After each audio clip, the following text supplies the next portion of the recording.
Hello मेरे प्यारे विद्यार्थियों, नमस्कार। कैसे हैं आप सब? आई होप आप लोग बहुत अच्छे होंगे, मस्त होंगे और परीक्षा की तैयारी बड़े मस्त तरीके से कर रहे होंगे। मैं हूं आपका मोहित सर और आप देख रहे हैं इस चैनल पर। आज हम यहां पे आप लोगों को देने वाले हैं एक बहुत ही बेहतरीन स्पेशल क्लास। और यह क्लास आपका इस बेहतरीन और स्पेशल क्यों होने वाला है, तो उसके पीछे का रीजन ये है कि हम यहां पे आप लोगों को करवाने वाले हैं तैयारी किसकी किसकी 27 फरवरी 2026 को जो आपका गणित का पेपर होने वाला है कक्षा 10 का, उसकी विशेष तैयारी यहां पे हम करवाएंगे। और तैयारी में क्या रहेगा, वो 27 फरवरी को जो पेपर में आपका क्वेश्चन जो भरा हुआ है वहां पे पेपर के अंदर, वो सारे क्वेश्चंस को यहां पे हम डिस्कस करने वाले हैं। उस क्वेश्चन को हम यहां पे डिस्कस करने वाले। और अगर आप यहां से इस वीडियो को कंप्लीट देखते हैं तो वहां पे निश्चित रूप से आप सारे के सारे क्वेश्चंस कंप्लीट करके आएंगे, आराम से लिख के आएंगे। और वहां पे आपके पेन बिल्कुल भी रुकेंगे नहीं, बल्कि वो नॉन स्टॉप चलता ही रहेगा जब तक कि आपके सारे क्वेश्चन कंप्लीट ना हो जाए। तो कैसे हम इसको कंप्लीट करेंगे बच्चों, यहां पे चैनल में बने रहिए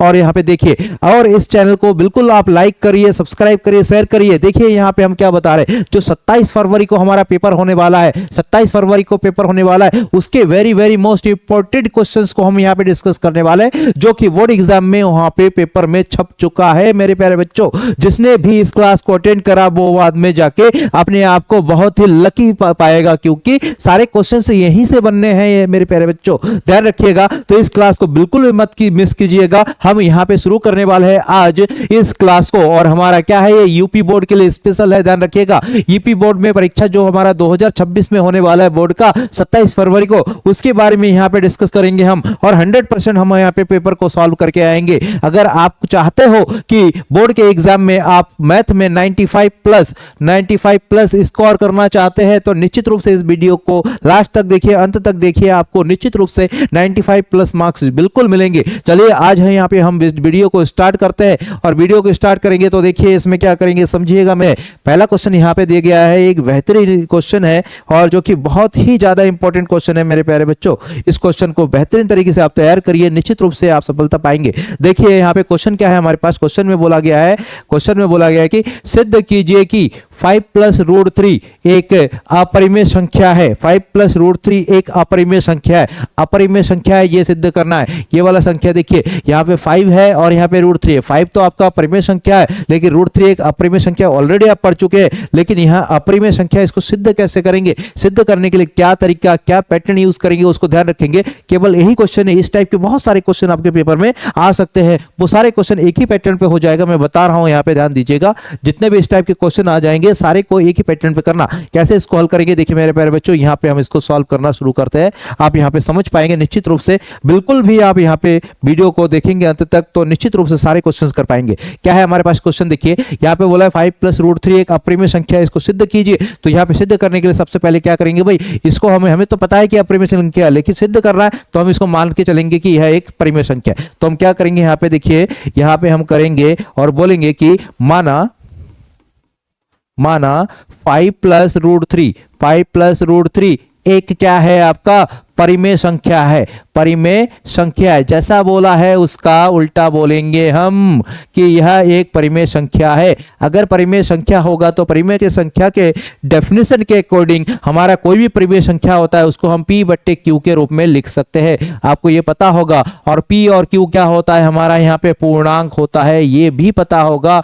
और Q बराबर 0 नहीं होता है, ये पता होगा। तो जितने भी क्वेश्चन आएंगे उसमें इन सब चीजों को ऐड करेंगे, ध्यान रखना मेरे प्यारे बच्चों। अगर ये एक आपका परिमेय संख्या है तो क्या कहेंगे भाई, हम ये चिन्ह लगाए अतः हमारा क्या हो जाएगा, अतः यहाँ पे हम कह सकते हैं कि 5 plus root 3 is equal to P बट्टे Q, इतना होगा। अगर इतना होगा तो यहाँ पे P और Q जो है वो है आपके क्या है, पूर्णांक है। क्या है, पूर्णांक है। और Q बराबर 0 नहीं होंगे, इसका ध्यान रखिएगा मेरे प्यारे बच्चों। अब इतनी बात हो गई। अब यहाँ पे हम इसको सॉल्व करते हैं, इस 5 को उधर लेके जाते तो हमारे पास यहाँ पे रिजल्ट आएगा √3 is equal to P by Q minus का 5। देखिए यहाँ पे P भी आपका पूर्णांक है, Q भी पूर्णांक है, इसका मतलब ये परिमेय संख्या हो गया। 5 भी आपका परिमेय संख्या है। तो अब यहाँ पे हमने क्या देखा, यहाँ पे √3 इज इक्वल टू इतना आया, इसको मैंने कह दिया कि ये है हमारा समीकरण नंबर 1। अब आगे क्या करेंगे, देखिए ये √3 इज इक्वल टू इतना हो गया। अब हमने क्या देखा, यहाँ पे देखिए, यहाँ पे देखेंगे चूंकि हमने क्या कह दिया भाई, चूंकि P वाई क्यू माइनस 5। देखिए पी बाई क्यू परिमेय संख्या है, माइनस का 5 परिमेय संख्या, दोनों को घटा रहे परिमेय संख्या होगा। चूंकि पी बाई क्यू एक क्या है आपका, एक परिमेय संख्या है, संख्या है। अगर p बट्टे q एक परिमेय संख्या है तो यहां पे इतना बता दिया, लेकिन हम जानते हैं, लेकिन हम जानते हैं कि √3 एक क्या है, एक अपरिमेय संख्या है। क्योंकि √3 हमारा एक अपरिमेय संख्या है, अतः अगर हमने कहा ये परिमेय संख्या है, ये भी परिमेय संख्या होना चाहिए था, लेकिन हमने देखा कि ये जो है ऑलरेडी आपका एक अपरिमेय संख्या है, तो इसने लिए हमने जो सोचा था कि इतना एक परिमेय संख्या है, तो यहाँ पे √3 क्या है आपका, अपरिमेय संख्या है। तो हम क्या कह सकते हैं, अतः हमारी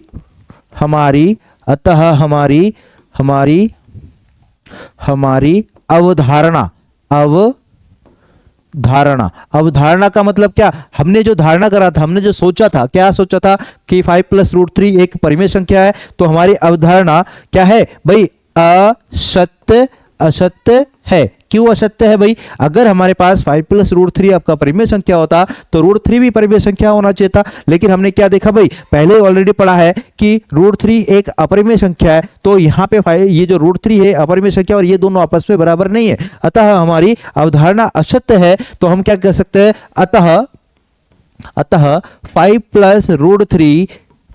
√3 एक क्या नहीं है, एक परिमेय संख्या नहीं है। अगर परिमेय संख्या नहीं है तो क्या होगा, तो क्या हो जाएगा, इसलिए क्या हो जाएगा, 5 + √3 एक क्या हो जाएगा, अपरिमेय संख्या होगी, अपरिमेय संख्या होगी। क्लियर है मेरे प्यारे बच्चों, ये हो गया आपका पहला क्वेश्चन। नेक्स्ट क्वेश्चन की ओर बढ़ते हैं। अगर आपको वीडियो पसंद आ रहा है, समझ में आ रहा है, तो लाइक करिए बेटा। मेरा ये बता दे रहा हूं ये बात, अगर आप लाइक करेंगे और अगर 2000 लाइक आ गया तो इसका मतलब समझिएगा कि हम आपको यहाँ पे लाइव क्लासेस देने लगेंगे। ठीक है मेरे प्यारे बच्चों, तो यहाँ पे देखिए नेक्स्ट क्वेश्चन क्या बोला है, ज्ञात कीजिए कि रैखिक समीकरण युग्म कौन सा युग्म है भाई, एक रैखिक समीकरण ये है, दूसरा रैखिक समीकरण ये है, युग्म संगत है या असंगत है। भाई संगत होने के लिए, असंगत होने के लिए दो कंडीशंस होते हैं, उन कंडीशंस को हम यहाँ पे समझते हैं। पहले देखिए क्या होंगे, अगर हमारे पास यहाँ पे जो रैखिक समीकरण युग्म होता है उसमें a1 बट्टे a2 बराबर b1/b2 ना हो तो उस कंडीशन में ये क्या होता है, संगत कहलाता है। क्या कहलाता है, संगत कहलाता है। और अगर a1/a2 बराबर है b1/b2 और बराबर है c1/c2 तो ये कंडीशन भी आपका संगत का कंडीशन होता है। किसका कंडीशन होता है, संगत का कंडीशन होता है। और अगर a1/a2 बराबर है b1/b2 और बराबर नहीं है c1/c2 तो इस कंडीशन में ये वाला जो कंडीशन होता है ये होता है असंगत का कंडीशन। असंगत का कंडीशन क्यों होता है, देखिए इस कंडीशन में आप समझिएगा इस बात को। अगर ये वाले जो हमारे कंडीशन है, इस कंडीशन में क्या होता है, दोनों रैखिक समीकरण होते हैं, दो रेखाएं होती है, दोनों रेखाएं एक दूसरे के साथ इस तरह से तिर्यक कट होती है। ठीक है, अर्थात किसी एक बिंदु पर प्रतिच्छेद करती है, तो उस कंडीशन में इसके केवल एक हल निकलता है, लेकिन हल निकल रहा है जिस कारण ये संगत कहलाएगा। दूसरा हमारे यहाँ पे ये दो जो रैखिक समीकरण है, इस कंडीशन के लिए हमारे पास क्या होता है, एक रेखा के ऊपर दूसरा रेखा होता है, ये वाली कंडीशन आती है। और इस कंडीशन में जो हमारी एक रेखा दूसरे रेखा को हर बिंदु पर प्रतिच्छेद करती है, अर्थात इसके अपरिमित रूप से अनेक हल होते हैं, जिस कारण यह संगत होता है, क्योंकि जब हल निकलेगा तो संगत होगा। यहां पे क्या हुआ, ये कौन सी कंडीशन है रेखाओं की, ये वाली कंडीशन। जब एक रेखा दूसरे रेखा के समांतर है तो इस कंडीशन में ये दोनों रेखाएं कभी भी एक दूसरे को प्रतिच्छेद नहीं करती है, कभी भी टच नहीं करती है, जिस कारण इसके कोई हल नहीं निकलते हैं, इसलिए यह कंडीशन आपका असंगत वाली होती है। अब इसमें हम इसको देखेंगे कि इनमें से कौन सी कंडीशन आ रही है, जो भी कंडीशन आएगी उसके अकॉर्डिंग हम संगत या असंगत को यहां पे एक्सप्लेन करेंगे। देखिए हमारे पास ये वाला समीकरण है, एक ये वाला समीकरण है, इसको हम प्रॉपर तरीके से पेपर में आप कैसे करेंगे उसके अकॉर्डिंग मैं यहां पे करवा दे रहा हूं। देखिए थोड़ा सा समय लगेगा, लेकिन पेपर में आपको कैसे करना है वो पूरा तरीका मैं आपको बताऊंगा। सबसे पहले क्या करेंगे, सॉल्यूशन और जो समीकरण दे रखा है उसको हम यहां पे लिख देंगे 2x - 3y is equal to 8 और इसको हमने कह दिया इक्वेशन नंबर 1। और दूसरा समीकरण है हमारे पास 4x माइनस 6y और इज इक्वल टू 9। ये हो गया हमारा इक्वेशन नंबर 2। मेरे प्यारे बच्चों ध्यान रखिएगा जो मैं बता रहा हूं आपको, यहाँ पे ये समीकरण 1 समीकरण 2। अब अगला लाइन क्या होगा हमारा, देखिए ये वाला समीकरण ये वाला समीकरण सॉरी मेरे प्यारे बच्चों थोड़ा सा स्वास्थ्य खराब है। दोनों समीकरणों को हम तुलना करेंगे किससे, देखिए यहां पे समीकरण 1 व 2 की तुलना, ध्यान रखिए तुलना कंपेयर करेंगे किसके साथ करेंगे, पहले वाले समीकरण का a1x plus b1y plus c1 is equal to 0 तथा दूसरे समीकरण की तुलना a2x plus b2y plus c2 बराबर 0 से करने पर। भाई दोनों की तुलना करो और तुलना करने के बाद उसको अनुपात में कन्वर्ट करो। देखिए तुलना करके अनुपात में कैसे कन्वर्ट करेंगे, देखिए ये a1 की वैल्यू है, देखिए a1 ये हो गया a2 ये वाली, ये b1 हो गया, ये b2 हो गया, ठीक है ये b1 हो गया और ये वाला b2 हो गया, ये c1 हो गया, c2 हो गया। तुलना करेंगे तो क्या हो जाएगा, अनुपात भी निकालेंगे तो a1 बट्टे a2 बराबर कितना आएगा, यहाँ पे देख लीजिएगा a1 बट्टे a2 बराबर कितना आ रहा है, वो देखिए यहाँ पे आ रहा है a1 बट्टे a2 और a1 के जगह पे कितना है 2 है तो 2 रख दिया, बट्टे a2 की जगह पे कितना है 4 है तो 2/4 आ गया, इसको काटिए तो ये आएगा 1/2 कितने के बराबर आ रहा है, 1/2 के बराबर आ रहा है। अगला हम करते हैं यहाँ पे b1 बट्टे b2 निकालते हैं तो b1 बट्टे b2, b1 की वैल्यू कितनी है, देखिए b1 की वैल्यू -3 और b2 की वैल्यू -6, दोनों में माइनस से माइनस कटेगा, 3 से 6 कटेगा तो बचेगा हमारा 2, तो यहाँ पे आ गया 1/2। ठीक है मेरे प्यारे बच्चों, अगला जो है हमारा देखिए यहाँ पे क्या है, अगला है हमारे पास c1 बट्टे c2, c1 की वैल्यू कितनी है, देखिए c1 बट्टे c2, c1 की वैल्यू कितनी है 8 और c2 की वैल्यू है 9। यहाँ पे हम अगर 8 को इधर लेके जाए तो माइनस का 8 हो जाएगा, 9 को इधर लेके जाएंगे माइनस का हो जाएगा, तो हमने यहाँ पे c1 बट्टे c2 बराबर 8/9 ही कर दिया सीधे। ठीक है अब यहाँ पे देखते हैं, यहाँ पे देखिए यहाँ पे a1 बट्टे a2, यहाँ पे कर रहा हूं मैं थोड़ा सा, यहाँ पे देखिएगा यहाँ पे हमारे पास a1 बट्टे a2 बराबर कितना है, देखिए 1/2, तो यहाँ पे क्या है a1 बट्टे a2 इज इक्वल टू क्या b1 बट्टे b2 के बराबर है, देखिए a1 बट्टे a2 1/2, b1 बट्टे b2 बराबर 1/2, तो इसका मतलब a1 बट्टे a2 जो है b1 बट्टे b2 के इक्वल है बराबर। देखिए c1 बट्टे c2 कितनी है, c1 बट्टे c2 जो है 8/9 है, तो यहाँ पे c1 बट्टे c2 क्या a1 बट्टे a2 b1 बट्टे b2 के बराबर है, हाँ a1 बट्टे a2 b2 b1 बट्टे b2 के बराबर है, क्या यह c1 बट्टे c2 के बराबर, तो देखिए यहाँ पे है हमारा 1/2, यहाँ पे है 8/9, तो ये दोनों क्या है डिफरेंट है, तो हम यहाँ पे क्या कहेंगे ये बराबर नहीं है। अगर नहीं है तो ये कौन सी वाली कंडीशन है, देखिए ये वाली है क्या, नहीं ये वाली है क्या, नहीं ये वाली है बिल्कुल है, तो ये क्या हो जाएगा आपका असंगत हो जाएगा। तो क्या कहेंगे यहाँ पे हमारा फाइनल आंसर क्या हो जाएगा, तो हमारा फाइनल आंसर हो जाएगा अतः समीकरण रैखिक समीकरण युग्म क्या हो जाएगा, असंगत है। बस इतना कहना है, क्योंकि इतना ही पूछा है, जितना पूछा जाएगा उतना ही बताना है। बात समझ में आई, क्वेश्चन को करना कैसे पैटर्न मैंने बता दिया है। आगे हम बढ़ते हैं नेक्स्ट क्वेश्चन की ओर। ठीक है मेरे प्यारे बच्चों, देखिए आगे बोला गया है एक आयताकार बाग है का अर्ध परिमाप, उसका अर्ध परिमाप दे रखा है, एक आयताकार बाग का अर्ध परिमाप दे रखा है 36, कितना 36 मीटर, ठीक है, जिसकी लंबाई जो है चौड़ाई से 4 मीटर अधिक है। लंबाई जो है, लंबाई अगर हम मान लेते हैं x तो ये, और चौड़ाई मान लेते हैं y, तो यह लंबाई जो है चौड़ाई से 4 मीटर अधिक है। और यहाँ पे अर्ध परिमाप दे रखा है, अर्ध परिमाप को हम x प्लस वाई कह सकते हैं, लंबाई प्लस चौड़ाई बराबर हो गया 36। ठीक है, परिमाप होता है जो भी है आगे बताएंगे। यहाँ पे देखिए इसको हम हल करते हैं, शुरू करते हैं। सबसे पहले एक आयताकार बाग बना लेते हैं। आयताकार बाग कैसे बनेगा, इधर मैं बना रहा हूं, देखिए एक आयत के आकार का बाग है। एक ये आयत है, अब इसमें समझिएगा, अगर ये आयत है तो यहाँ पे हमारे पास इस वाले को हमने मान लिया लंबाई, इसको x कह दिया, ये वाला चौड़ाई माना तो इसको y बोल दिया। अब देखिए यहाँ पे जो भी बोला है, बाग की बीमाएं ज्ञात कीजिए, बीमाएं का मतलब होता है भुजाएं ज्ञात कीजिए। ठीक है, तो इसको हम हल करते हैं, तो हम यहाँ पे मानेंगे, माना बाग की लंबाई x तथा चौड़ाई क्या है भाई, y है।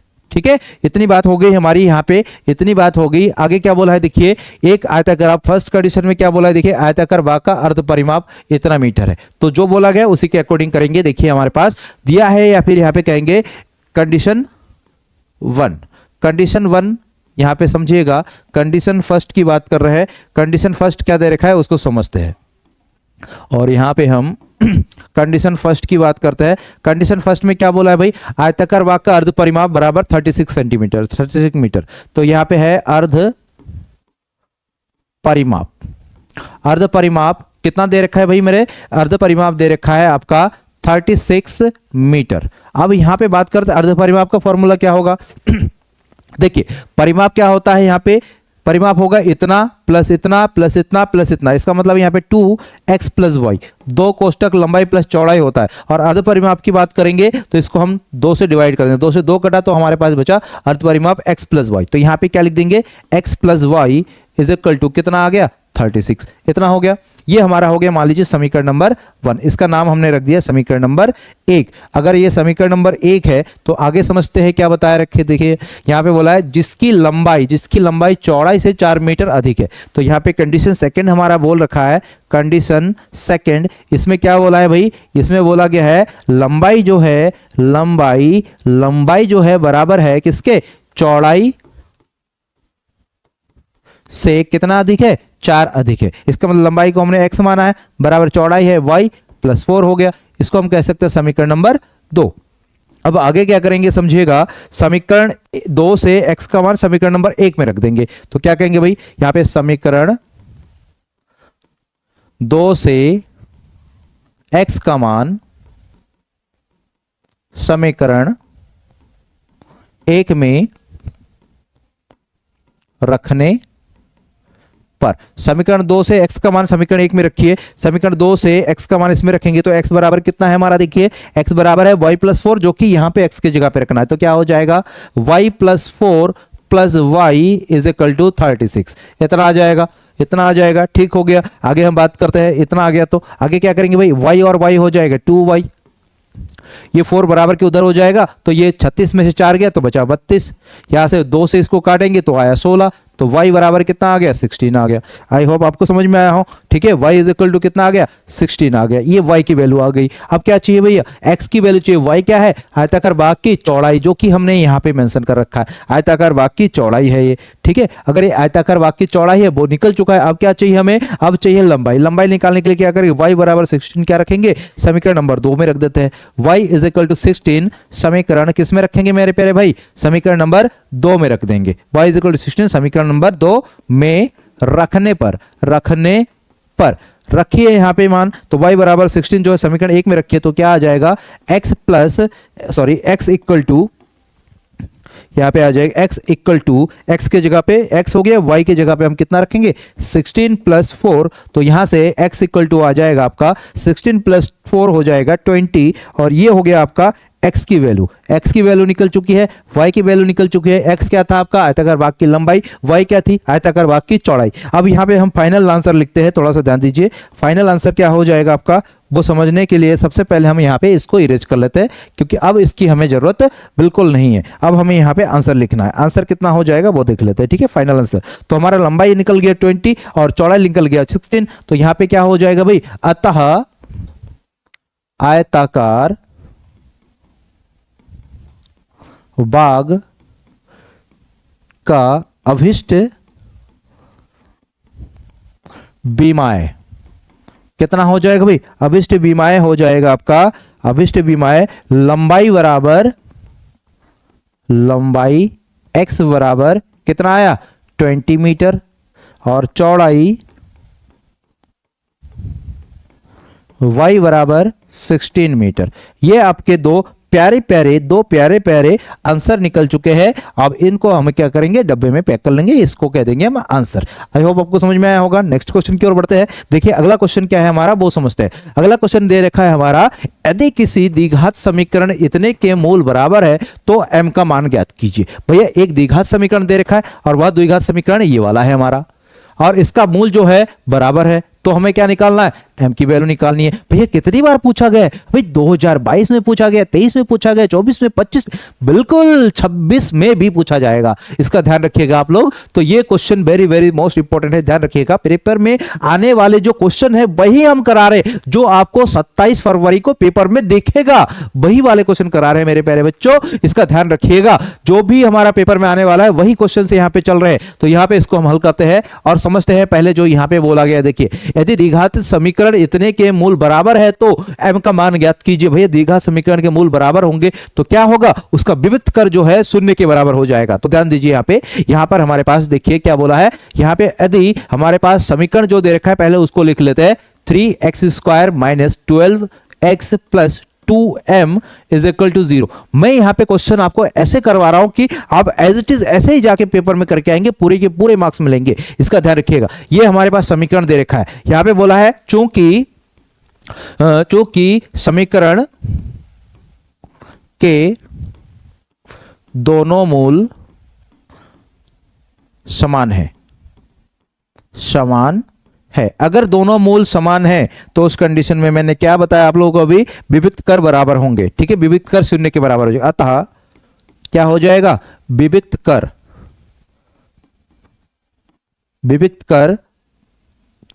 बराबर b² माइनस 4ac जो है आपका बराबर किसके हो जाएंगे, 0 के। अब यहां पे समझेंगे कि ये इसमें BAC का मान कहां से रखेंगे, तो ध्यान दीजिए यहां पे इसको अगर मैं द्विघातीय समीकरण को हम यहां पे व्यापक रूप में रिप्रेजेंट करें तो ये होता है ax²। ध्यान दीजिए मेरे प्यारे बच्चों, ये होता है ax² plus bx plus c is equal to 0, इस रूप का होता है। अब a के जगह पे देखिए क्या रखा हुआ है, a के जगह पे 3 है, b के जगह पे माइनस का 12 है, c के जगह पे 2m है। अब यहाँ पे सारे वैल्यूज को रख दीजिए, b की जगह पे माइनस का 12 है तो यहाँ पे माइनस का 12 का स्क्वायर कर दीजिए, -4, a के जगह पे कितना है 3 है तो 3 रख दीजिए, c के जगह पे कितना है 2m है तो 2m रख दिया हमने, और इतना इज इक्वल टू कितना हो जाएगा, 0 हो जाएगा। अब 12 का स्क्वायर कितना होता है भाई, माइनस का स्क्वायर प्लस हो जाएगा, 12 का स्क्वायर 144 माइनस 4 12, 12 दूनी 24 m हो गया यहाँ पे।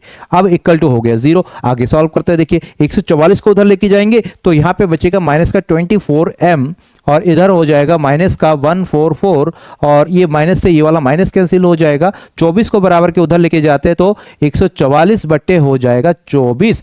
ध्यान रखिएगा मेरे प्यारे बच्चों, 144 बट्टे हो जाएगा 24, और इसको 12 से डिवाइड करिए, देखिए 12 दूनी 24 और 12 12 144 होता है, 2 से इसको काटिए तो m बराबर आ गया आपका 6। और यही जो हमारा बेटा ये m आया है, यही आपका क्या है, आपका फाइनल आंसर है मेरे प्यारे बच्चों। ध्यान रखिएगा, यही जो आया आपका ये आपका आंसर है। m की वैल्यू यहां से निकल गई है। नेक्स्ट आगे हम बात करते हैं, m की वैल्यू निकल गई है, आगे हम बात करते हैं नेक्स्ट क्वेश्चन की। क्या बोला है देखिए यहाँ पे, यदि किसी समांतर श्रेणी के प्रथम 14 पदों का योग इतना है तथा इसका प्रथम पद 10 है तो 20वां पद ज्ञात कीजिए। भाई 20वां पद ज्ञात करना है, क्या क्या दे रखा है उसको समझते हैं यहाँ पे और लिखते हैं। पहले मैंने यहाँ पे लिख दिया हल, दैट मीन सॉल्व कर रहे हैं। यहाँ पे देखिए यहाँ पे क्या है हमारे पास, पहले बोला जो दे रखा है उसको लिख लेते हैं। तो यहाँ पे क्या लिखेंगे, दिया है, क्या क्या दिया है उसको समझते हैं। समांतर श्रेणी के प्रथम 14 पदों का योग यहाँ पे दे रखा है S14 इज इक्वल टू 1050, इतना दे रखा है 1050। देखिए 14 पदों का योग 1050 है, इसका प्रथम पद 10 है तो यहाँ पे प्रथम पद a बराबर कितना दे रखा है, 10 दे रखा है, और 20वां पद ज्ञात करना है तो a20 बराबर निकालना है। हम यहाँ पे मान लेते हैं, माना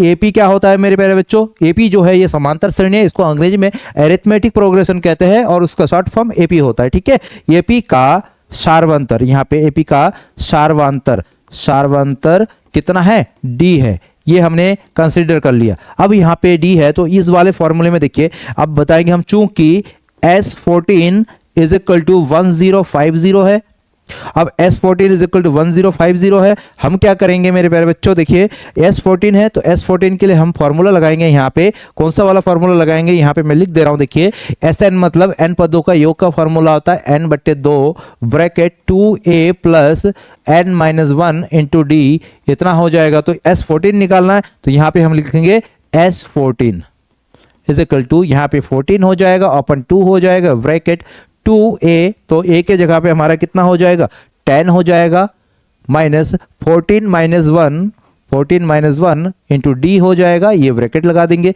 2 से इसको काटिए, ये हो गया आपका 7।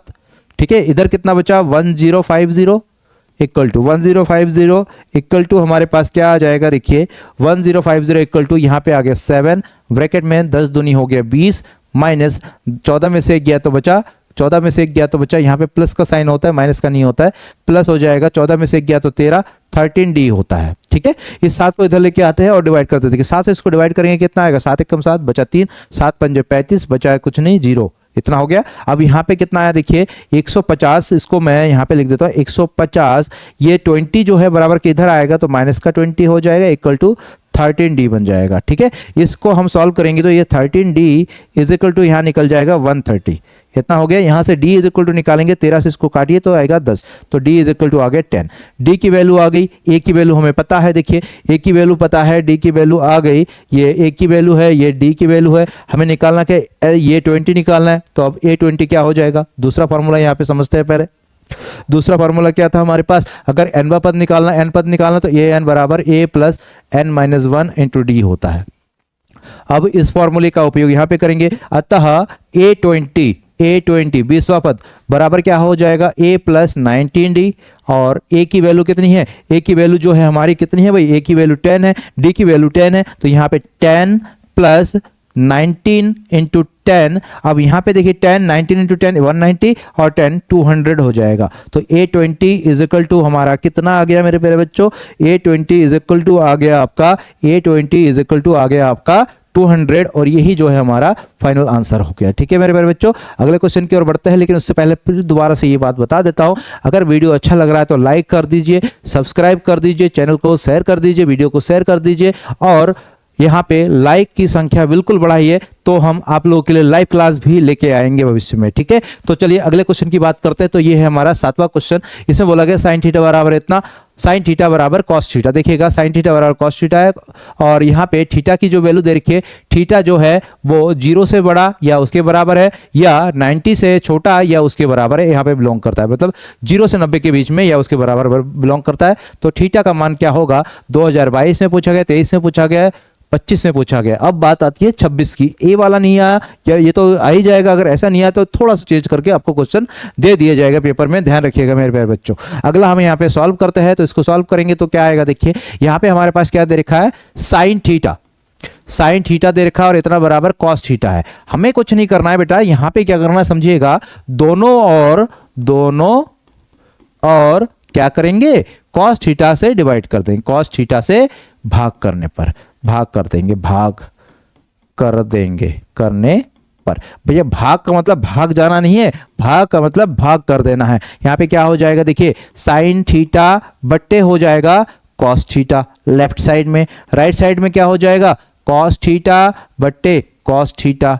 अब यहाँ पे क्या आ गया भाई, कॉस थीटा बट्टे कॉस थीटा, देखिए लेफ्ट साइड में आ गया, साइन थीटा अपन कॉस थीटा बराबर टेन थीटा, और यहाँ पे कॉस थीटा से कॉस थीटा कटा तो यहाँ पे आ गया 1। अब भैया यहाँ पे कॉस पे कॉस कितने पर, सॉरी ये 1 आ गया। अब हमारा यहाँ पे देखेंगे टेन कितने पर जो है 1 आता है, या फिर टेन के किस मान के लिए, किस एंगल पर टेन का मान 1 होता है, तो हमें पता है कि टेन 45 पे जो है इसकी वैल्यू कितनी आती है, 1 आती है, तो इतना लिख दिया हमने। अब इस टेन से कैंसिल आउट हो जाएगा, तो यहाँ से थीटा इज इक्वल टू कितना आ जाएगा, 45, और ये 45 डिग्री जो है हमारा क्या हो जाएगा, आंसर हो जाएगा मेरे प्यारे बच्चों। तो ये क्या हो गया, आपका आंसर हो गया। आई होप आपको समझ में आया होगा। चलिए नेक्स्ट क्वेश्चन की ओर बढ़ते हैं। यहाँ पे अगला क्वेश्चन क्या है हमारे पास, देखिए दो घनों जिनमें से प्रत्येक का आयतन 64 घन सेमी है। कितनी है भाई, 2 घन है, और प्रत्येक का आयतन जो है वो कितना है, 64 घन सेमी, 64 घन सेमी है। तो संलग्न फलकों को मिलाकर एक घनाभ बनाया जाता है। जो 2 अलग अलग घन है, एक के ऊपर एक रखकर एक घनाभ बनाया जाता है, तो इससे प्राप्त घनाभ का पृष्ठीय क्षेत्रफल ज्ञात कीजिए। तो जो घनाभ प्राप्त होगा उसका पृष्ठीय क्षेत्रफल ज्ञात करना है। अब समझते हैं कि ये घनाभ कैसे बनेगा, समझिए यहाँ पे। ठीक है, ऐसा ही एक घन जो है और बना दिया गया, इसके ऊपर रख दिया गया। सपोज करिए कि ये रखा गया है और ये बनी, अरे बेहतरीन बन गया है। चलिए जो भी है ये समझिएगा कि एक के ऊपर एक बना हुआ है, रखा हुआ है, तो इसके ये जो घनाभ बना है, घनाभ का पृष्ठीय क्षेत्रफल हमें ज्ञात करना है। चलिए इसको सॉल्व करते हैं, थोड़ा समझते हैं। यहाँ पे क्या करेंगे, देखिए यहाँ पे मैंने लिख दिया सॉल्यूशन, और यहाँ पे हम लिखेंगे, देखिए यहाँ पे 2 घनों जिनमें से प्रत्येक का आयतन कितना है, इतना है। तो क्या दे रखा भाई, दिया है घन का आयतन, घन का आयतन, और घन का आयतन क्या होता है भाई, अगर घन की भुजा ये है तो वो हो जाएगा a क्यूब, और a क्यूब बराबर कितना दे रखा है, 64 दे रखा है। भैया यहाँ पे सॉल्व करिए, a क्यूब बराबर 64, तो यहाँ पे 64 को क्या लिख सकते हैं, 4 की पावर 3, और इधर a क्यूब हो गया। अब ये 4 की पावर 3 है उधर, और इधर a क्यूब है, तो हम यहाँ पे क्या कर सकते हैं भाई, इस वाले 3 से 3 कैंसिल हो जाएगा, तो a इज इक्वल टू हमारा आ गया 4। ये बात समझ में आ गई। ये जो घन की भुजा है ये हमारी निकल चुकी है, ये जो भुजा है यहां से यहां तक ये निकल चुका है 4। अब यहाँ पे एक घन के ऊपर एक घन रखा हो, देखिए ये वाली भुजा भी आपकी 4 होगी, सारे भुजाएं 4 होगी, एक के ऊपर एक रखा गया है, तो यहां से यहां तक 4 है और यहां से यहां तक भी 4 है, तो टोटल कितना हो गया 8 हो गया। अब ये वाली भुजा कितनी हो जाएगी, ये भी 4 हो जाएगी। तो इसका मतलब अगर घन की लंबाई की बात करें या ऊंचाई की बात करें तो उनमें से कोई एक जो है आपका 8 हो गया। तो हम यहाँ पे मान लेते हैं, हम यहाँ पे कहेंगे अब चूंकि या फिर चूंकि घन एक घन के ऊपर दूसरा घन रख के, या फिर चूंकि घनों के ऊपर घन रखकर एक घनाभ बनाया गया है जिसकी विमाएं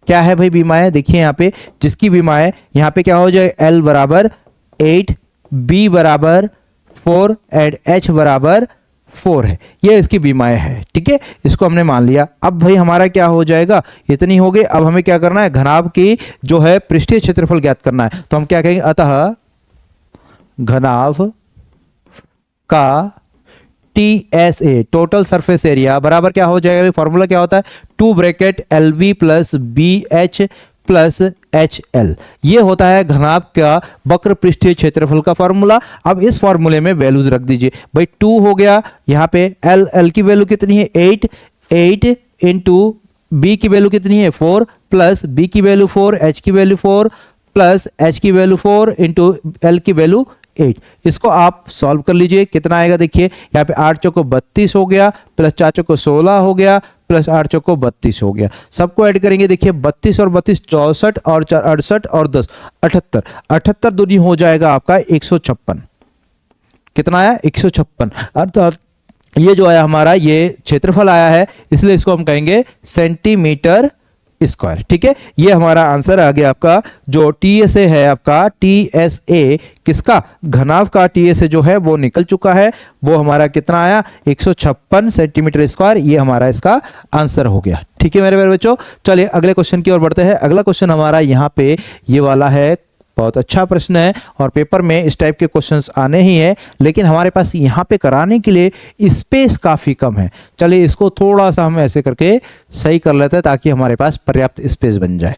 ठीक है, चलिए आगे हम करते हैं इस क्वेश्चन को सॉल्व। देखिए यहाँ पे क्या बोला है, निम्नलिखित बारहबंता बंटन से समांतर माध्य ज्ञात कीजिए। भैया समांतर माध्य ज्ञात करना है इस बारहबंता बंटन से, तो देखिएगा यहाँ पे मेरे प्यारे बच्चों, इस बात को विशेष रूप से समझिएगा। जो बारहबंता होता है उसको हम स्मॉल f से रिप्रेजेंट करते हैं। ठीक है, बारहबंता को हम स्मॉल f से रिप्रेजेंट करते हैं। तो यहाँ पे इस क्वेश्चन को सॉल्व करते हैं। सॉल्व करने के लिए एक चार्ट बनाएंगे हम। सबसे पहले उस चार्ट को समझिएगा आप लोग। यहाँ पे हो जाएगा वर्ग अंतराल,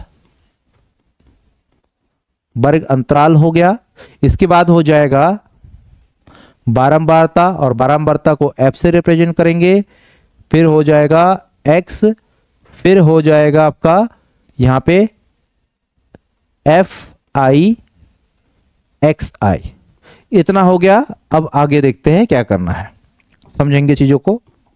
देखिए वर्ग अंतराल कितना है आपका, 0 से लेके 10 तक, फिर 10 से लेके 20 तक, 20 से लेके 30 तक, 30 से लेके 40 तक एंड 40 से लेके 50 तक। ये है आपका वर्ग अंतराल।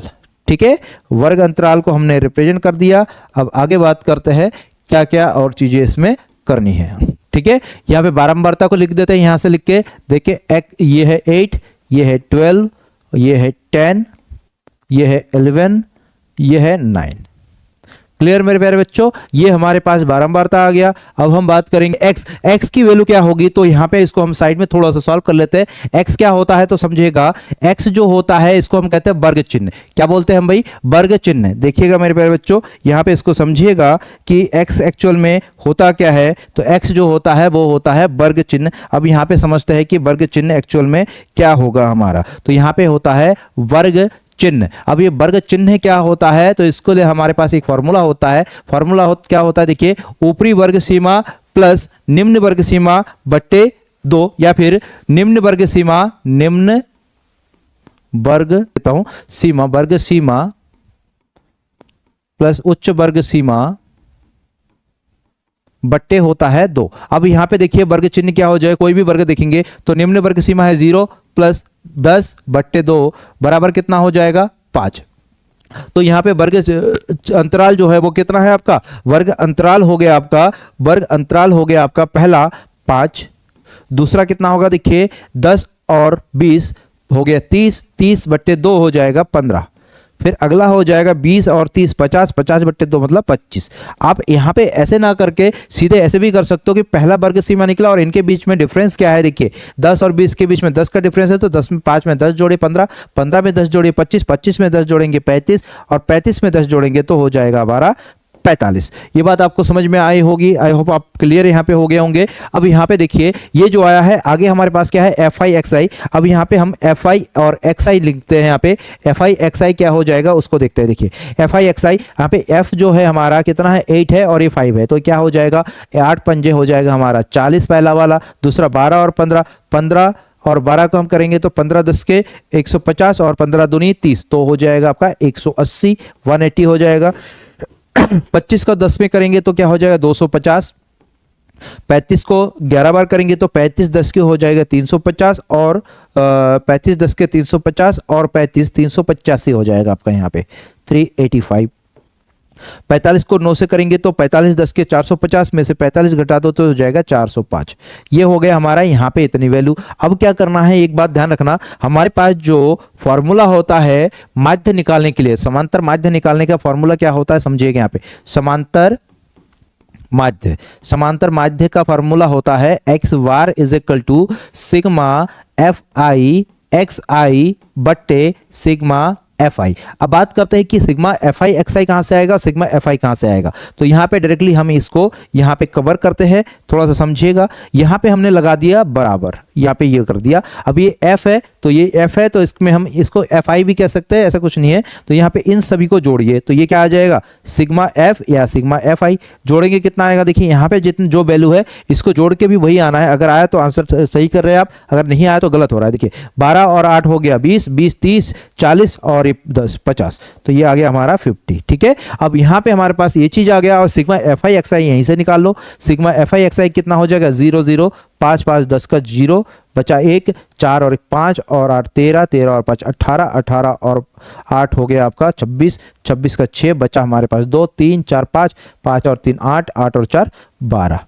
देख लीजिएगा एक बार दोबारा से यहाँ पे आप लोग कैलकुलेट करके देखिएगा कि ये सही है या नहीं है। तो मैंने जो करा है मेरे ख्याल से तो वो सही है, बाकी आप लोग देख लीजिएगा। यहाँ पे 1260 है, यहाँ पे 50 है। अब यहाँ पे क्या करेंगे हम, इसमें ये सारे वैल्यूज रख देंगे, इसमें ये सारे वैल्यूज रख देंगे। देखिए यहाँ पे सिग्मा एफ आई एक्स आई आया है आपका 1260 बट्टे सिग्मा एफ आई आया है 50, ये 50 हो गया। 0 से तो 0 कैंसिल आउट हो गया। ठीक है, 5 से इसको काटिए तो 5 से इसको काटेंगे कितना आएगा, देखिए 5 दूनी 10 हो गया, बचा हमारे पास 2 25 26 हो गया, 5 5 25 बचा 1, तो दशमलव लगाएंगे 5 दूनी 10, इतना हो गया एक्स बार बराबर। ये जो हमारा आया है ये क्या आ गया हमारा, ये आ गया हमारा समांतर माध्य। समांतर माध्य एक्स बार बराबर कितना आ गया हमारा यहाँ पे 25.2, ये हमारा इसका आंसर हो गया। ठीक है मेरे प्यारे बच्चों, अगले क्वेश्चन की ओर बढ़ते हैं। अगला क्वेश्चन हमारा क्या है, देखिए यहाँ पे बोला है एक थैले में, एक कोई थैला है हमारे पास, उस थैले में 5 लाल गेंद है, ठीक है, और कुछ नीली गेंद है, कुछ नीली गेंद है, लेकिन कितनी है पता नहीं है।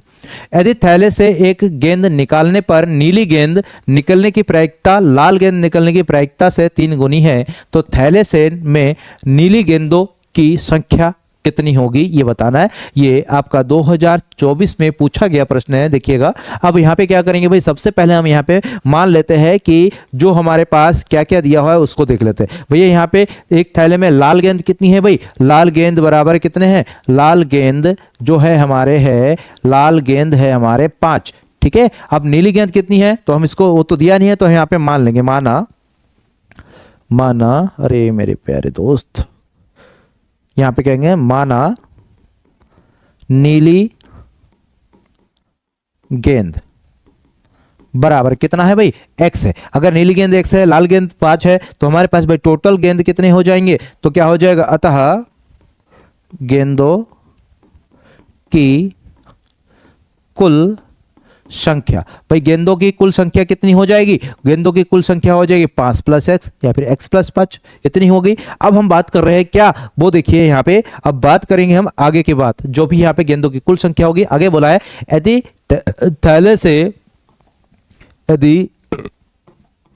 यदि थैले से एक गेंद निकालने पर नीली गेंद निकलने की प्रायिकता लाल गेंद निकलने की प्रायिकता से 3 गुनी अधिक है। तो सबसे पहले हम क्या करेंगे भाई, लाल गेंद निकलने की प्रायिकता ज्ञात कर लेते हैं। तो यहाँ पे क्या हो जाएगा, अतः लाल गेंद निकलने की प्रायिकता को क्या कहेंगे, प्रायिकता को प्रोबेबिलिटी कहते हैं। अब यहाँ पे मैंने क्या कहते हैं, पी कोष्टक में लिख दिया लाल, इसका मतलब ये लाल गेंद निकलने की प्रायिकता कितनी हो जाएगी भाई, हम यहाँ पे देखेंगे टोटल हमारे पास गेंद कितने हैं, टोटल गेंद है 5 + x, इसको हम नीचे रख देंगे टोटल प्रेक्षणों की संख्या। ऊपर जो हमारे पास जो है, जो पूछा गया है, ये अब घटना के अनुकूल कितने गेंद है भाई, 5 है, तो यहाँ पे 5 बट्टे कितना हो जाएगा, 5 + x हो जाएगा। ये हमारे पास लाल गेंद निकलने की प्रायिकता हो गई। तथा नीली गेंद निकलने की प्रायिकता, दैट मींस p नीली, तो इसका जो प्रायिकता होगा वो कितना आ जाएगा, उसको भी देख लेते हैं। वो कितना आ जाएगा, देखिए ये नीली गेंद कितनी है, x है और पूरे गेंद कितने हैं, 5 + x, ये हो गया आपका। अब कंडीशन जो हमारे पास दे रखा है उसी के अकॉर्डिंग चलते हैं। क्या बोला है भाई, यदि थैले से एक गेंद निकालने पर नीली गेंद निकलने की प्रायिकता लाल गेंद निकलने की प्रायिकता के 3 गुनी है। तो इसमें क्या हो जाएगा, देखिए अकॉर्डिंग टू क्वेश्चन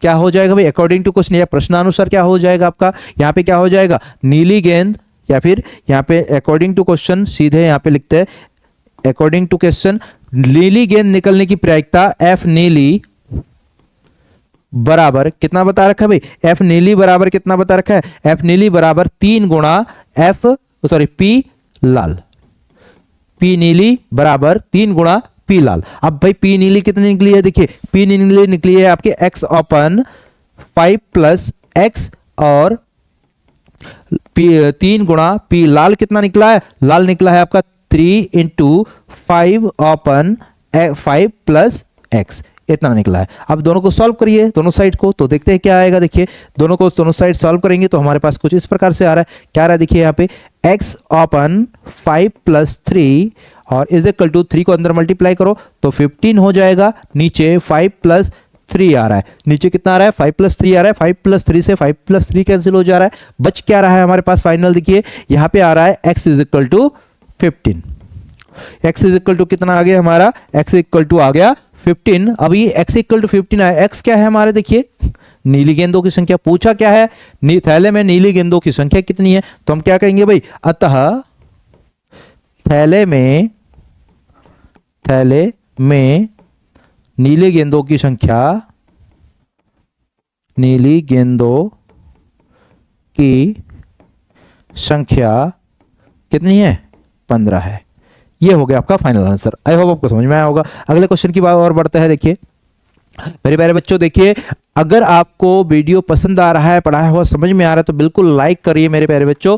लाइक करेंगे तो हमारा मोटिवेशन यहाँ पे बना रहता है, नहीं तो फिर हम आप लोगों के लिए इतनी मेहनत कर रहे हैं, अगर आप लोग लाइक नहीं करेंगे तो हमारा कैसे होगा काम, बताइए। आप लाइक करते हैं तो हमें एनर्जी मिलती है, इस बात का ध्यान रखिएगा मेरे प्यारे बच्चों। आप लोगों के लिए बहुत मेहनत कर रहे हैं, इसका ध्यान रखिए। आगे हमारे पास देखिए एक क्वेश्चन यहाँ पे है। ये क्वेश्चन है 2 अंकों से बनी एक संख्या, 2 अंकों से बनी एक संख्या एवं उसके अंकों को उलटने पर बनी संख्या का योग 66 है। सबसे पहले यहाँ पे देखते ही कुछ नजर डालिए। देखिए 2019, 2020, 2023, 2024, 2025, भैया 3 सालों से ये ब्रेक ही नहीं हुआ, कंटिन्यूसली आ रही है क्वेश्चन, ठीक है। तो ये क्या यहाँ पे क्या बोला, देखिए 2 अंकों से बनी एक संख्या एवं उसके अंकों को उलटने पर बनी संख्या का योग 66 है। तो यहाँ पे इसको सॉल्व करते हैं और पहले यहाँ पे बात करते हैं कि 2 अंकों की संख्या कोई भी आप कंसीडर करिए। फॉर एग्जांपल मैंने कंसीडर करा एक 2 अंकों की संख्या 18 है, तो 18 को मैं क्या लिख सकता हूं, 10 × 8 लिख सकते हैं, बिल्कुल नहीं, बिल्कुल नहीं लिख सकते।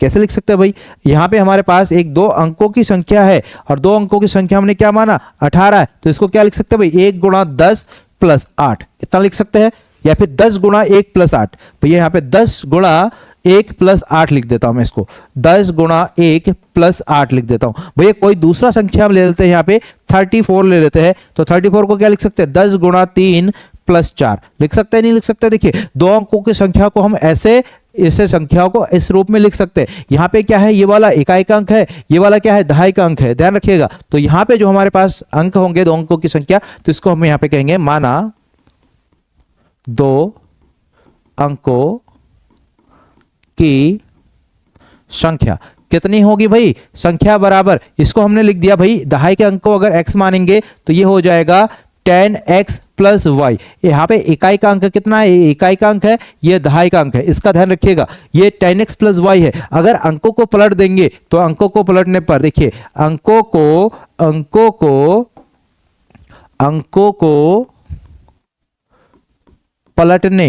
पलटने पर बनी संख्या वो क्या हो जाएगी, अंकों को पलटेंगे तो क्या बनी जाएगी संख्या। देखिए यहाँ पे मैं इस 18 में अंकों को पलट रहा हूँ, इसको दहाई में ले जा रहा हूँ, इसको इकाई की जगह पे लेके आ रहे, तो क्या बन जाए 81। 81 को क्या लिख सकते हैं, 10 इंटू 8 प्लस 1 इतना लिख सकते हैं ना। तो यहाँ पे अगर अंकों को पलटेंगे तो क्या आ जाएगा, देखिए यहाँ पे आ जाएगा x के जगह पे y आ जाएगा और y के जगह पे x चला जाएगा। ये बात क्लियर है आपको, ठीक है। अब इतनी बात हो गई, अब क्या बोला है आगे देखिए, यहाँ पे दोबारा पढ़ते हैं इसको। दो अंकों की एक संख्या एवं उसके अंकों को पलटने पर बनी संख्या का योग कितना है, 66 है। इसका मतलब इसका और इसका योग कितना है, 66 है। ये क्या है, हमारा कंडीशन फर्स्ट है मान लेते हैं। तो यहाँ पे क्या हो जाएगा, कंडीशन हमने रख दिया है यहाँ पे फर्स्ट, क्या बोला है भाई, दोनों का योग। तो यहाँ पे क्या आ जाएगा 10x plus Y plus 10y plus x बराबर कितना दे रखा है, 66 दे रखा है। हल करिए इसको हल करेंगे तो क्या आएगा, 10x और x हो जाएगा 11x प्लस 10y और y हो जाएगा 11y और इज इक्वल टू आ गया 66। इन दोनों में से 11 कॉमन लेंगे, बराबर के उधर लिखे, तो यहाँ पे आ जाएगा आपका x plus Y is equal to 6। इसको हम नाम दे देते हैं समीकरण नंबर 1।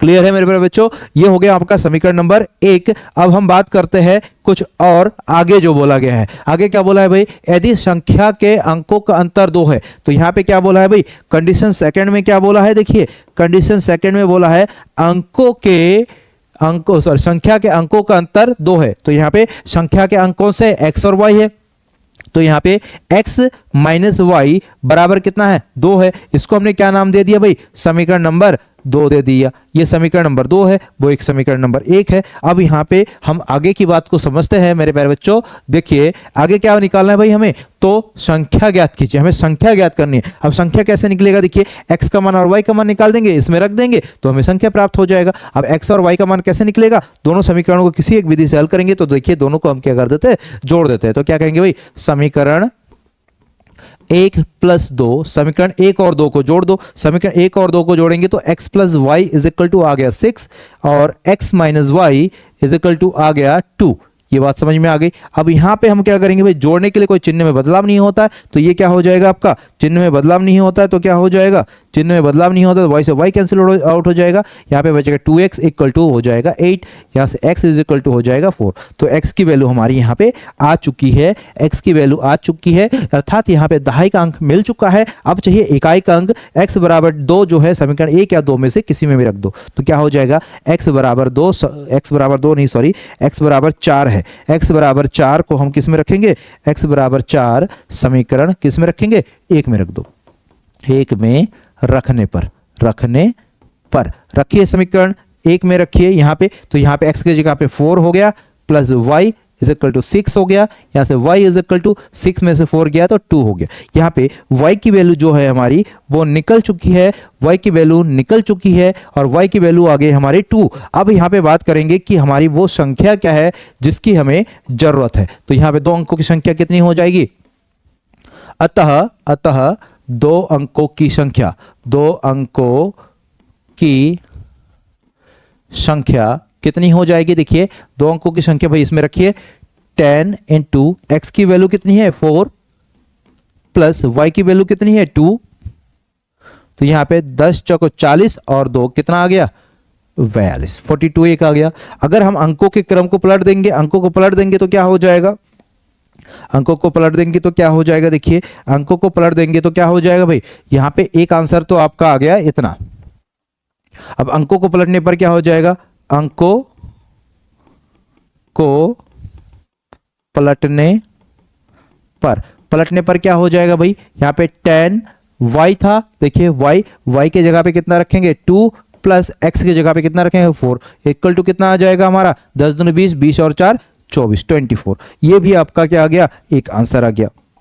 ये भी क्या आ गया आपका, एक आंसर आ गया। ये एक आंसर है, एक आंसर ये है। तो हम यहाँ पे क्या कह सकते हैं फाइनली, अतः अभिष्ट संख्या या तो कितना होगा 42 या 24। तो यहाँ पे स्पेस नहीं है तो मैं कहाँ लिखूं, ओ मेरे प्यारे, मैं कहाँ लिखूं, तो मैं लिख देता हूं यहाँ पे, क्या लिखूंगा, अतः अभिष्ट संख्या, ये फाइनल आंसर है, ठीक है। अभिष्ट संख्या 42 या 24 है, ये ध्यान रखेंगे, ठीक है। ये फाइनल आंसर हो गया आपका। नेक्स्ट आगे देखते हैं, अगला क्वेश्चन क्या है हमारे पास। अगला क्वेश्चन है ये क्वेश्चन हमारा क्या है, देखिए cot a minus cos a अपन इतना बराबर इतना हमें सिद्ध करना है। ट्रिग्नोमेट्रिक का क्वेश्चन है, 2019 में 2025 में पूछा गया मेरे प्यारे बच्चों। इसको करना जो है बहुत इंपॉर्टेंट है, ध्यान रखिएगा।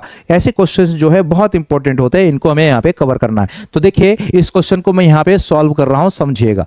यहाँ पे हम क्या करेंगे भाई, जब भी ऐसे टाइप के क्वेश्चन आएंगे, एक बार लेफ्ट साइड एक बार राइट साइड ले लो और उसको समझिएगा। लेफ्ट साइड का मतलब बराबर के इधर वालों को हम लेफ्ट साइड कहते हैं और इसको हम राइट साइड कहते हैं, राइट हैंड साइड और लेफ्ट हैंड साइड, ठीक है। अब यहाँ पे लेफ्ट हैंड साइड लेके चलेंगे, राइट हैंड साइड प्रूव कर लेंगे। देखिए यहाँ पे left hand side is equal to क्या दे रखा है भाई, cot a minus cos a upon हमारे पास cot a plus cos a इतना होता है। अब भैया यहाँ पे समझिएगा कि cot थीटा बराबर क्या होता है हमारा, cos theta open sin theta होता है।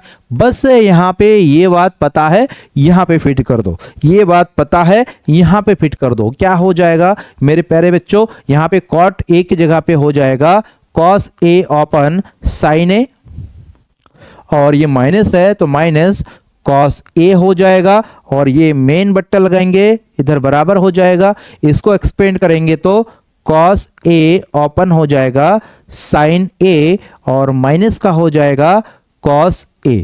इतनी बात समझ में आ गई। आगे नेक्स्ट स्टेप की ओर बढ़ते हैं। अगला स्टेप क्या हो जाएगा समझिएगा। अगले स्टेप में क्या करेंगे भाई, यहाँ पे दोनों में एलसीएम ले लेंगे तो क्या आ जाएगा, cos a minus sin a into cos a, sin a into cos a बट्टे हो जाएगा हमारे पास, बट्टे हो जाएगा हमारे पास, समझिएगा। यहाँ पे एलसीएम लेंगे तो sin a आएगा, यहाँ पे भी एलसीएम लेंगे तो sin a आएगा। तो मैं जो sin a बट्टे में आ रहा है उन sin a को हम यहाँ पे खत्म करते हुए चल रहे हैं, ठीक है। तो यहाँ पे क्या हो जाएगा, पहले वाले में ये हो जाएगा cos a माइनस इसका इसके साथ मल्टीप्लाई होगा। यहाँ पे हमारे पास माइनस नहीं है, ये प्लस है, इसका ध्यान रखिएगा। यहाँ पे प्लस हो गया, अब इसका इसके साथ मल्टीप्लाई होगा तो हो जाएगा sin a into cos a, इतना हो गया। अब आगे क्या करेंगे हम, देखिए यहाँ पे आगे का प्रोसेस क्या रहेगा, आगे का प्रोसेस क्या रहेगा, तो आगे का प्रोसेस हम यहाँ पे देखते हैं। अगला आगे का प्रोसेस हो जाएगा, देखिए इसमें भी cos a है दोनों में, दोनों पदों में, इसमें भी cos a दोनों पदों में, तो दोनों पदों में से हम क्या निकाल लेंगे, cos a कॉमन ले लेंगे ऊपर, तो यहाँ पे बचेगा 1 माइनस sin a, और नीचे भी हमारा cos a कॉमन आ जाएगा तो यहाँ पे भी बचेगा 1 माइनस sin a। अब बात करते हैं, इतना हो गया। अब भाई cos a से cos a कैंसिल आउट हो गया, अगर cos a से cos a कैंसिल हो गया तो बच्चा क्या हमारे पास 1 minus sin a open 1 minus cos a, इतना बच गया। अब भाई सॉरी cos a नहीं है, यहाँ पे नीचे भी आपका sin a ही है, ठीक है, 1 अपन sin a बचा। अब हम क्या करेंगे भाई, यहाँ पे जो sin a की वैल्यू है हमें पता है कि sin a is equal to क्या लिख सकते हैं भाई, sin a is equal to लिख सकते हैं 1 अपन cos a के, ये होता है, ठीक है। तो हम यहाँ पे जहाँ पे sin a है वहाँ पे रख देंगे cos a के, तो cos a के रखिए, देखिए क्या आ जाएगा, देखिए यहाँ पे थोड़ा सा स्पेस बना के करते हैं काम।